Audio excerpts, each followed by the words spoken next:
So ಆ ಥರದ ಒಂದು ವ್ಯವಸ್ಥೆಗಳು ಅಥವಾ ಅವರ ಚಿತ್ರದ ಬಗ್ಗೆ ಅವರ ನಿರ್ಮಾಪಕರ ಬಗ್ಗೆ ಇರತಕ್ಕಂಥ ಕಳಕಳಿ ಇದೆಯಲ್ಲ, ಆ ಕಳಕಳಿನ ಕೂಡ ನಾವು ಚಿತ್ರರಂಗದವರಾಗಿ ಅದನ್ನು ಗೌರವಿಸಲೇಬೇಕು.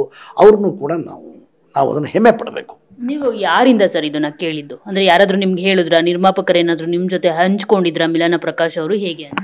ಮೇಡಮ್, ಚಿತ್ರತಂಡದಲ್ಲಿ ಚಿತ್ರರಂಗದವರೇ ತಾನೇ ಕೆಲಸ ಮಾಡ್ತಾರೆ.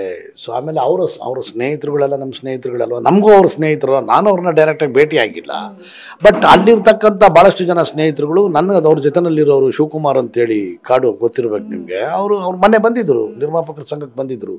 ಬಂದಾಗ ಅದೇ ಹೇಳ್ತಾ ಇದ್ರು, ನೋಡಿ ಪಾಪ ಡೇ ಅಂಡ್ ನೈಟ್ ವರ್ಕ್ ಮಾಡ್ತಾ ಇದ್ದಾರೆ.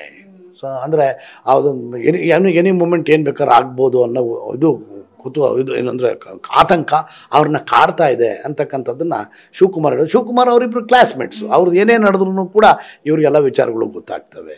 ಹೀಗೆ ಅವರ ಒಂದು ಆ ಕಳಕಳಿ ಚಿತ್ರತಂಡದ ಬಗ್ಗೆ, ಡೆವಿಲ್ ಚಿತ್ರದ ಬಗ್ಗೆ ಮಾಡಿದ್ದಾರೆ. ಮಾಡಿಕೊಟ್ಟು ನನ್ನ ಕರ್ತವ್ಯ ನಾನು ಮಾಡಿ ಮುಗಿಸ್ಕೊಂಡಿದ್ದೀನಿ, ಮಿಕ್ಕಿದ್ದನ್ನು ಫಿನಿಷ್ ಮಾಡ್ಕೊಳ್ಳಿ ಅನ್ನೋ ಮಾತನ್ನ ಹೇಳಿ ಇವಾಗ ಹೋಗಿದ್ದಾರೆ.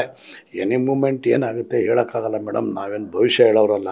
ಆದಷ್ಟು ಬೇಗ ಅವರು ಜೈಲಿನಿಂದ ಬಿಡುಗಡೆಯಾಗಿ ಬಂದು ಮತ್ತೆ ಚಿತ್ರರಂಗದಲ್ಲಿ ಸಕ್ರಿಯವಾಗಿ ತೊಡಗಿ ಅತಿ ಹೆಚ್ಚು ಚಿತ್ರಗಳನ್ನು ಕನ್ನಡಕ್ಕೋಸ್ಕರ ಮಾಡಲಿ ಅಂತ ಕೇಳ್ಕೊತೀನಿ.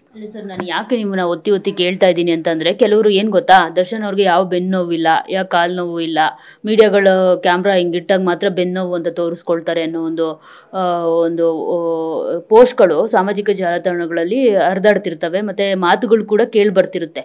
ಸೊ ಹಾಗಾಗಿ ನಾನು ನಿಮ್ಮ ಹತ್ರ ಕ್ಲಾರಿಫೈ ಮಾಡ್ಕೊಳ್ತಾ ಇದ್ದೀನಿ ಅಷ್ಟೇ. ಮೇಡಮ್, ಪುರಂದರದಾಸರನ್ನ ನೋಡಿದ್ರೆ ನೀವು? ನಾನು ನೋಡಿಲ್ಲ. ನಮ್ಮ ಕಾಲದಲ್ಲಿ ನಮ್ಮ ಅಪ್ಪ ನಮ್ಮಂಥವ್ರು ನೋಡಿದ್ರಲ್ಲೂ ಗೊತ್ತಿಲ್ಲ.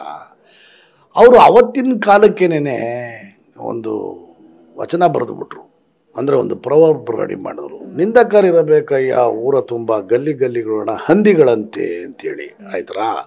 ಇಲ್ಲಿ ಬೇಕಾದವರು ಒಂಥರ ಮಾತಾಡ್ತಾರೆ, ಬ್ಯಾಡ್ದಿದ್ದವರು ಇನ್ನೊಂದು ಥರ ಮಾತಾಡ್ತಾರೆ. ನನಗೇನು ಅವರಿಂದ ಏನೂ ಆಗಬೇಕಾಗಿಲ್ಲ ಮೇಡಮ್.